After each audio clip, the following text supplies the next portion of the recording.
Батнайрамлаг гишүүн сая бас нэлээд ноцтой мэдээллүүдийг хийлээ. Ноцтой мэдээллүүдийг хийлээ тийм ээ.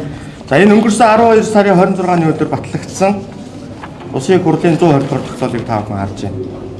Энэ дээр энэ онтре гэж яриад байгаа энэ лицензийг тусдаа гэрээ эрх зүгээр ард түмэнд ашигтай хэлбэрээр боловсруулна гэж тодорхой заагаад өгсөн байж.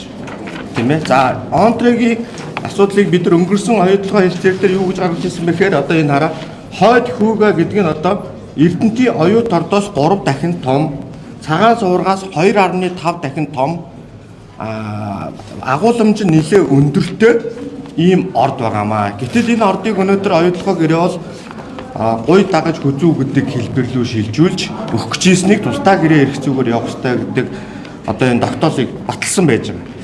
За өнөөдөр энэ ашигт малтмалын тухай хууль бол энэ газрын доорх байгалийн баялагийг захин зарцуулахын эрхзүй харьцааг зохицуулдаг хууль. Гэтэл үндсэн хуулиараа бид газрын доорх байгалийн баялаг ард түмний мэдээлд төрийн хамгаалтанд байна гэж заасан байдаг. Гэтэл энэ хууль маань өнөөдөр асар гэрлийн хурдаар буюу 7 хоногийн өмнө өргөн баригдаад одоо ингээд хилцэгдэж байгаа. Нэгдүгээр хардлага. Хоёрдугаарх нь өнөөдөр энэ оюутлогоо гэрээтэй холбоотой хувь нийлүүлэгч хөрөнгө оруулалтын гэрээтэй холбоотой нэмэлт өөрчлөлтийн асуудал яригдж байгаа энэ цаг үед энэ ашигт малтмалын тухай хууль өнөөдөр ингэж одоо гэрлийн хурдаар хилцэгдэх нь өөрөө бас ямар учир шалтгаан байна вэ гэдэг асуудал. Бид нар төсөв хилцэх болохоор иргэдээсээ санал асууж ийн гэдэг попрод баахан санал аваа явдаг. Яг батлах болохоор улаан ногоон лааз өргөж жагаад баахан төсвийн хуулиар зөрчсөн төсөл хөрөнгө оруулалтыг оруулж ирээ баталцдаг. Гэтэл үндсэн хуулиар эн чинь ард түмний мэдэлд байх ёстой байгалийн баялагийг захиран зарцуулах гэж байгаа хуулийг өнөөдөр иргэдийн өргөн оролцоотой хилцүүлгийг өнгөрсөн хугацаанд өрнүүлсэн юм уу гэдэг асуудал. Энэ татвар бууруулах гэж байгаа 15%-ийг 5% бууруулалтыг өнөөдөр эргэж зөвшөөрөх үү? Энийг нэг иргэднээс асууж үзсэн үү гэдэг асуудлыг өнөөдөр би энэ парламентын тахим дотор орж ийн хууль санаачлагчаас асуумаар байна.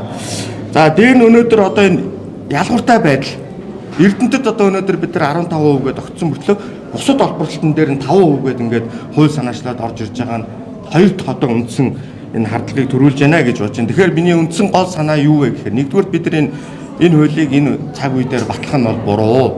Өнөөдөр бид нар онтретой холбоотой энэ гэрээ хэлцээрүүдээ хийж дууссаны дараа энэ хуулийг 7 хэмжиж нэг огтлох зарчмаар батлах ёстой учраас өнөөдөр энэ Монгол Улсын засгийн газрын өргөн барьсан хуулиа бол татаж авах ёстой гэж би үзэж байна.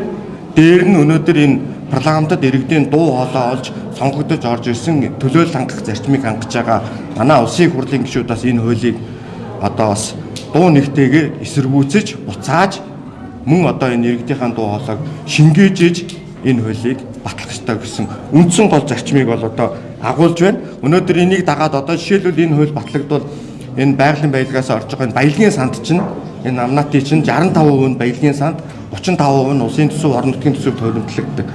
Гэтэл одоо өнөөдөр энэ баялагын санд одоо ингээд орох энэ ногдол ашиг маань ингээд дотор нь буураад ирж байгаа. Баялагын санд орох мөнгөнд дүн багасаад ирнэ. Энийг эргэж зөвшөөрөх үү гэдэг асуудал.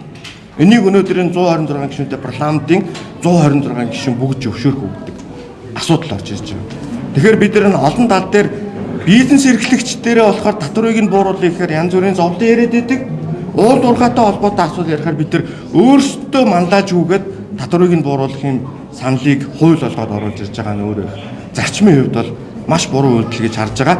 Тийм учраас одоо энэ цаг үе дээр өнөөдөр эдийн засгийн байнгын ороо хилцэж байгаа энэ хуулийг бол нэгдсэн чуулган бол одоо буцаах ёстой гэж үзэж байна. Дээр нь одоо нэг танил технологи явж байна. Яг нэг ийм хуулийн хулгайтай холбоотой, байгалийн баялагтай холбоотой, гэрээ хэлцээртэй холбоотой ийм хуулийг хилцэх үед нөгөө талд нь бид нар нийгмийн анхаарлыг сарниулах ийм хуулийн төслүүдийг давхар оруулж ирдэг. Одоо жишээлбэл энэ бол өнөөдөр бид нар өв соёл, түүх уламжлал руугаа нулимсан энэ баяр наадмын тухай хууль гэдэг хуулийг өчигдөр манай Амгаланбаатар гишүүн хилцүүлж эхлээд төмний доог болоод явж байгааг та бүхэн харж байгаа. Гэтэл энэ дээр нийгмийн анхаарлыг төвлөрүүлж энэ талд нь бид нар хуулийнхаа хулгайг хийх, энэ талд нь нөгөө ашиг сонирхол шингэсэн ашигт малтмалынхаа хуулийг хулгайгаар батлуулах гэсэн ийм зөвлөлүүд бол өнөөдөр ажиглагдж байгаа учраас иргэд сэтгүүлчид хэр мэдээллийн байгууллага та бүхэн илүү сонирхсан хэмжээд дэвшлүүлж энэ газар доорх байгалийн баялаг өнөөдөр үр өгөөж нь дийлэх хувь нь ард түмэнд хүртдэг байхаар энэ хуулийн төсөл орж ирж батлагдах ёстой гэсэн гол зарчмын байр суурьтай байна гэдгийг хэлье.